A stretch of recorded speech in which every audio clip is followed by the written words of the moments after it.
Hello दोस्तों, तो आज मैं लेके आई हूँ फिजिक्स के कुछ इम्पॉर्टेंट टॉपिक्स। तो सबसे पहले हम बात करते हैं इलेक्ट्रोस्टैटिक्स की। तो इसमें जो आपका कूलॉम्स लॉ हो गया, इसमें इसका फॉर्मूला और इस पे बेस्ड क्वेश्चंस पूछे जाते हैं। जैसे इसमें चार्ज और डिस्टेंस को अल्टर करके क्वेश्चंस पूछते हैं। उसके बाद इलेक्ट्रिक फील्ड, इलेक्ट्रिक पोटेंशियल और इलेक्ट्रिक डायपोल का फॉर्मूला बस आपको देखना है। सेकेंड चैप्टर आपका है करंट इलेक्ट्रिसिटी। तो इसमें कंडक्टर, सेमीकंडक्टर और इंसुलेटर पता होना चाहिए क्या होता है। उसके बाद आता है ओम्स लॉ, इसका फॉर्मूला, और combination of resistors in series and parallel के जो क्वेश्चंस हैं वो आने ही आने हैं, हर बार आते हैं और इस बार भी आएंगे।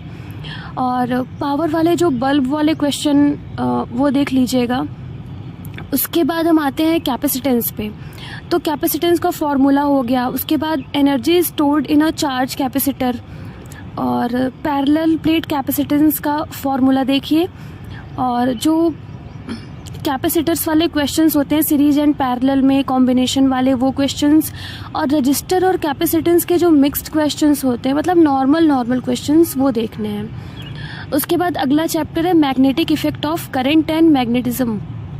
तो इसमें आपका जो बायो-सैवर्ट्स लॉ है, magnetic field at the centre of current carrying circular loop हो गया।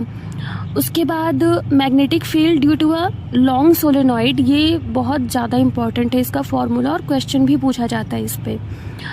और उसके बाद डायामैग्नेटिक, पैरामैग्नेटिक और फेरोमैग्नेटिक के बारे में देखिए।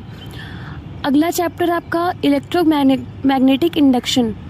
तो इसमें लेंज लॉ हो गया, सेल्फ इंडक्शन और म्यूचुअल इंडक्शन का जो फॉर्मूला है, मतलब ऊपर थोड़ा बहुत देख लीजिए इसको।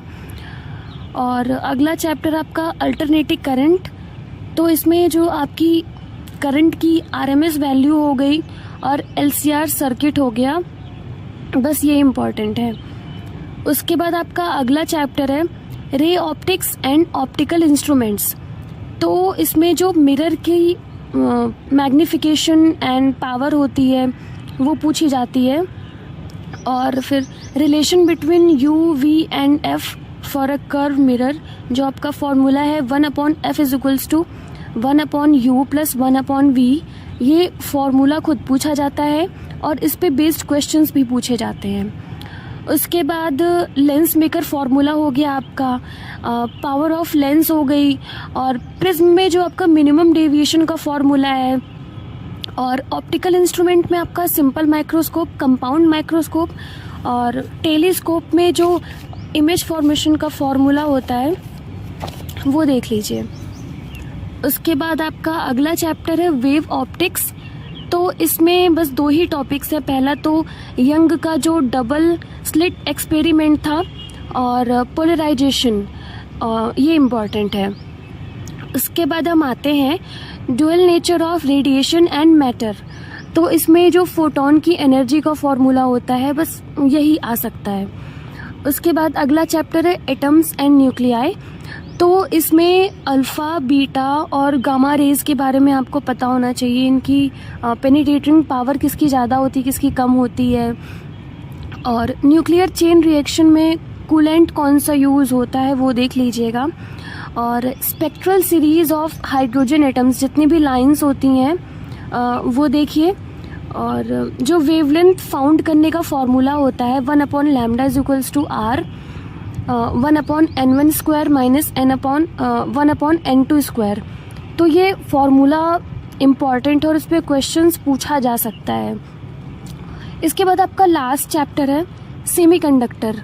तो इसमें N type semiconductor, P type semiconductor क्या होता है और ये कैसे बनता है, मतलब किसको मिलाने पर ये सेमीकंडक्टर बनता है। उसके बाद रजिस्टिविटी और कंडक्टिविटी का फॉर्मूला। फिर आते हैं लॉजिक गेट्स पे। तो लॉजिक गेट में बस आपका एंड, और नॉट, यही 3 इम्पॉर्टेंट है। और इसमें जो टेबल होती है और फॉर्मूला और क्वेश्चंस इस पे आने के बहुत ज़्यादा चांस है, तो इसको तैयार करिएगा।